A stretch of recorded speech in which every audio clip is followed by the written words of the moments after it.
ሰላም ጤና ይስጥልን ክቡራን ቤተሰቦቻችን ከግሎባል ፋኖ ሚዲያ የዕለተ ረቡዕ ሐምሌ 9 2018 ዓ.ም የዕለቱን ትኩስና አዳዲስ መረጃዎች ይዘን ቀርበናል። ከዜናዎቹ ጋር ዮሐንስ ምህረቱ ነኝ። እስከ መጨረሻው አብራችሁን ቆይታ እንድታደርጉ በአክብሮት ጋብዛለሁ። በቅድሚያም አርዕስተ ዜናዎችን እናስቃኛችሁ።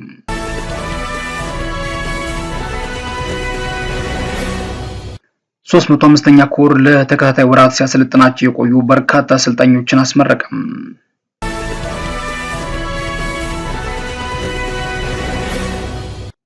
በጀግኖቻችን ደም የተመሰረተውን አንድነታችንን እናጸናለን ሲል ዳግማዊ ቴዎድሮስ 5ኛ ኮር ንስር በለሳ ቅጣው እጅጉ ክፍለ ጦር ገለጸ።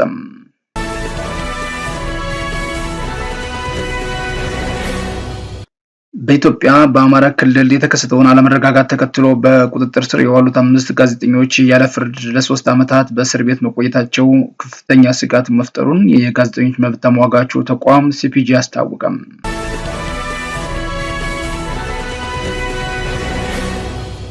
የሱዳን የስደተኞች ኮሚሽን በኢትዮጵያ ቅዳሜ ዕለት የተካሄደውን ግጭት ተከትሎ ወደ ሱዳን የገባ ኢትዮጵያዊ ስደተኛ የለም ሲል ለረድኤት ድርጅቶች በሰጠው ማብራሪያ አስታወቀም። ወደ ቀዳሚው ዜና እናልፋለን።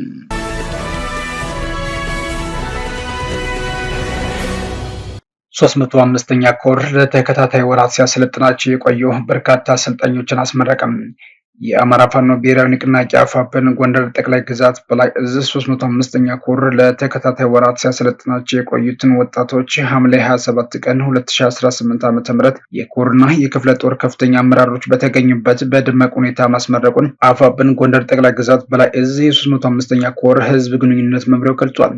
የኮሩ ከፍተኛ አመራሮች በበኩላቸው ስልጠናውን ላጠናቀቁ ተመራቂዎች ይህ ስልጠና ተጀመረ እንጂ የመጨረሻው አይደለም በማለት መልእክት አስተላልፈው መንግስት ነኝ የሚለው አካል በአማራ ህዝብ ላይ እያደረሰው ያለው ግፍ ገንፍሎ መደፋት ላይ ደርሷል። ለህዝባችሁ ልደርሱለት ይገባል። ለዛሬቱ ቀን መድረሳችሁ እንኳን ደስ አላችሁ ብለዋል። ስልጠናው ልዩ የሚያደርገው ሁለት ጉዳዮች እንደሆኑ ያነሱት ከፍተኛ የፋኖ አመራሮቹም አንደኛው አንድነቱ በተበሰረ ማግስት መሆኑ፣ ሁለተኛው ደግሞ የአማራ ፋኖ የትግል መጀመሪያ የተቀጣጠለበት ወቅት ስለሆነ ልትኮሩ ይገባል ሲሉ መልእክታቸውን አስተላልፈዋል። የፋኖ ተመራቂዎች ይህ ትግል ረሃብ፣ ጥም፣ ሀሩሩና ቁሩ መውጣት፣ መውረድ፣ መቁሰል፣ መድማት፣ መሰዋት ይኖራል። እናንተ ግን ማሰብ ያለባችሁ በህገ መንግስት ተቀርጾ በአማራ ህዝብ ላይ የታወጀውን የሞት ፍርድ በየሸንተረሩ የሚጨፈጨፉ አማሮች በየቀያቸው አገር ሰላም ብለው በተኙበት በጅምላ የሚጨፈጨፉ አማሮች ሃይማኖት ሳይለይ አማራ በመሆናቸው ብቻ በየቤተ ክርስቲያንና በየመስጊዱ የሚታረዱ የሃይማኖት አባቶችና ምዕመናን ማሰብ ይጠይቃል ሲሉም ተደምጠዋል። አማራው ከሌሎች ወንድሞቹ ጋር ሆኖ ዳር ድንበር በጠበቀ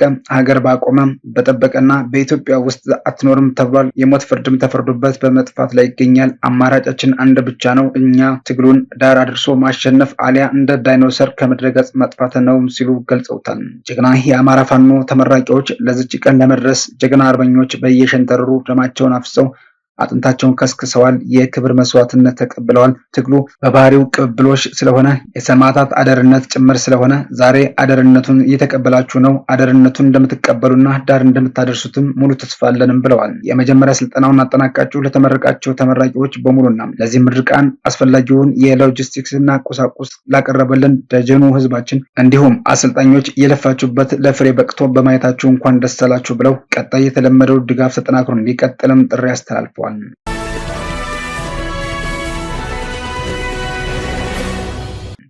በጀግኖቻችን ደም የተመሰረተውን አንድነታችንን እናጸናለን ሲል ዳግማዊ ቴዎድሮስ 5ኛ ኮር ክፍለ ጦር ገለጸ።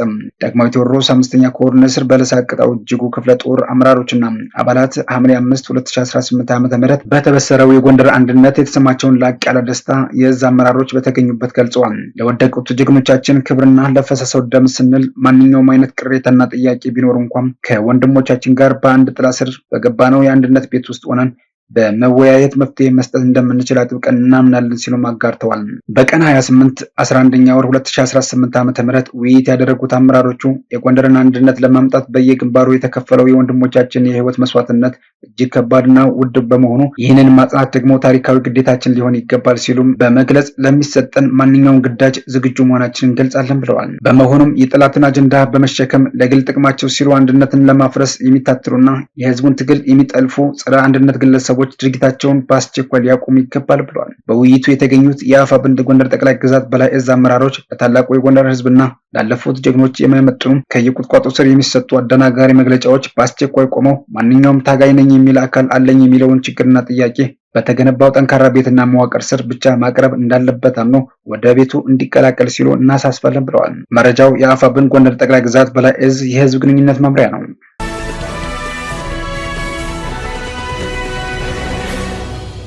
በኢትዮጵያ በአማራ ክልል የተከሰተውን አለመረጋጋት ተከትሎ በቁጥጥር ስር የዋሉ 5 ጋዜጠኞች ያለ ፍርድ ለ3 ዓመታት በእስር ቤት መቆየታቸው ከፍተኛ ስጋት መፍጠሩን የጋዜጠኞች መብት ተሟጋች ሲፒጄ አስታወቀም። ተቋሙ የኢትዮጵያ ባለስልጣናት ጋዜጠኞችን በአስቸኳይ እንዲፈቱ ጥሪ አቅርበዋል። ጋዜጠኞቹ ጎበዜ ሲሳይ፣ መስከረም አበራ፣ ገነት አስማማው እና ዳዊት በጋሻው በሚያዝያ 2018 ዓ.ም በቁጥጥር ስር የዋሉ ሲሆን የቀረበባቸው የሽብርተኝነት ክስ ጥፋተኛ ሆነው ከተገኙ የሞት ቅጣት ሊያስፈርድባቸው እንደሚችል ተጠቁሟል። የዚህ የጋዜጠኞች ቡድን የጋራ ክስ በየካቲት 2018 ዓ.ም በፌዴራል ፍርድ ቤት በኩል አቃቤ ሕግ ያስቀረበው ማስረጃም የችሎት ሂደቱ እንዲቀጥል በቂ ነው የሚል ብይን አግኝቶ ነበር።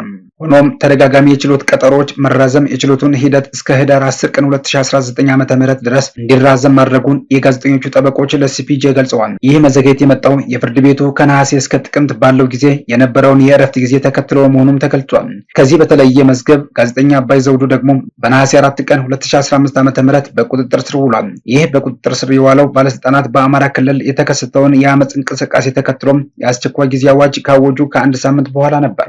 የዚህ ጋዜጠኛ የችሎት ሂደት እስካሁን ፍርድ ቤቱ አቃቤ ሕግ ያቀረበውን ማስረጃ የችሎት ሂደቱን ለማስቀጠል በቂ መሆን አለመሆኑን አልወሰነም። የችሎቱ ሂደት በጥቅምት 6 ቀን እንደሚቀጥሉም ይጠበቃል። ሲፒጄ በሪፖርቱ እንዳስታወቀው በቁጥጥር ስር የዋሉ ጋዜጠኞች ያለ ፍርድ ለረጅም ጊዜ መታሰራቸውና ተደጋጋሚ የፍርድ ቤት መዘግየቶች በተግባር ያለ ጥፋተኝነት መቅጣት መሆኑን እና በጋዜጠኞቹ አካልና አእምሮ ላይ ጉዳት እያደረሰ መሆኑን አመላክቷል። ተቋሙ የኢትዮጵያ ባለስልጣናት ጋዜጠኞችን እንደ ሽብርተኛ መቁጠር እንዲያቆሙና ፈጣን፣ ፍትሐዊና ግልጽ የችሎት ሂደቶችን በማረጋገጥ የህግ ሂደት መብቶቻቸውን እንዲያከብሩ ሲል አሳስበዋል። የአምስቱ ጋዜጠኞች እስር እና የችሎት መዘግየቶች በኢትዮጵያ ያለው የጋዜጠኝነት ነጻነትና የህግ የበላይነት ላይ ያሳደረውን አሉታዊ ተጽዕኖ የሚያሳይ ነው ያለ ሲሆን ሲፒጄ በዚህ ጉዳይ ላይ የኢትዮጵያውያን ባለስልጣናት ተጠያቂነት እንዲያረጋግጡና የጋዜጠኞችን መብት እንዲያስከብሩ ሲልም ጠይቋል።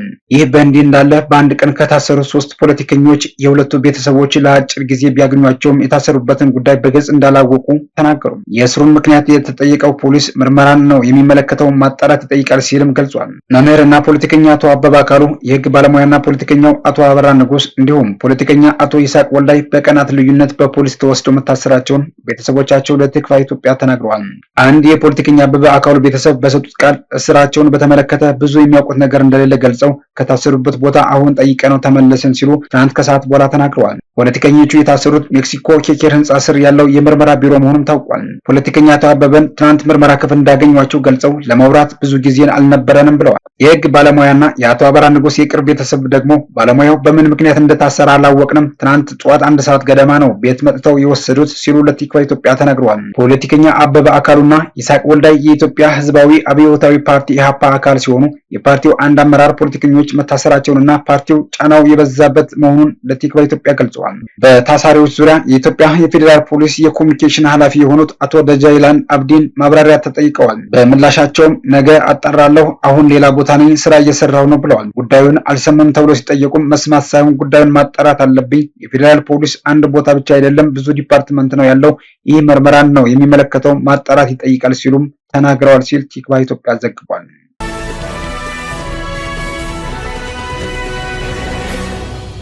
የሱዳን የስደተኞች ኮሚሽን በኢትዮጵያ ቅዳሜ ዕለት የተካሄደውን ግጭት ተከትሎ ወደ ሱዳን የገባ ኢትዮጵያዊ ስደተኛ የለም ሲል ለረድኤት ድርጅቶች በሰጠው ማብራሪያ አስታወቀም። የሱዳን ስደተኞች ኮሚሽን በኢትዮጵያ ፌዴራል መንግስትና በትግራይ ኃይሎች መካከል ቅዳሜ ዕለት የተካሄደውን ግጭት ተከትሎ ወደ ሱዳን የገባ ኢትዮጵያዊ ስደተኛ የለም ሲል ለረድኤት ድርጅቶች በሰጠው ማብራሪያ አስታውቋል። ግጭቱን ተከትሎ በመቶዎች የሚቆጠሩ ስደተኞች ወደ ሱዳን እንደገቡ የፈረንሳዩ የዜና ወኪል ዘግቦ ነበር።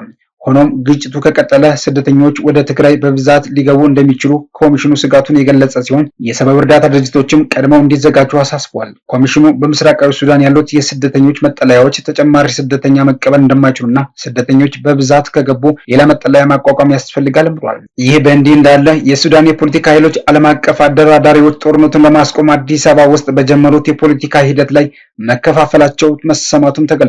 በርካታ ሲቪል የፖለቲካ ኃይሎች ከሂደቱ መውጣታቸውን የሀገሪቱ የዜና ምንጮችም ዘግበዋል። ሌሎች ሲቪል የፖለቲካ ኃይሎች ደግሞ በሂደቱ እየተሳተፉ መቀጠል እንደመረጡ ዘገባዎች ጠቅሰዋል። የፖለቲካ ሂደት የፖለቲካ ኃይሎች ጦርነቱን ለማስቆም የሚያስችል ኮሚቴ እንዲያቋቁሙ የሚጠይቅም ነው ተብሏል። ከሂደቱ የወጡ የፖለቲካ ኃይሎች የድርድሩን አጀንዳ የመቅረጽ የድርድሩን ተሳታፊዎች የመምረጥና ድርድሩ የሚካሄድበትን ቦታ የመወሰን ስልጣን የራሳቸው እንጂ የአደራዳሪዎቹ መሆን የለበትም የሚልም ተቃውሞ ቀርበውበታል ተብሏል።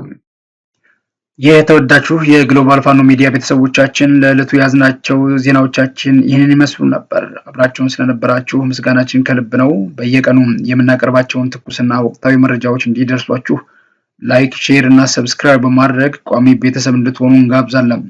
ነገ በዚህ ሰዓት በዕለታዊና አዳዲስ መረጃዎች እንገናኛለን። እስከዚያው ሰላም ሁኑ።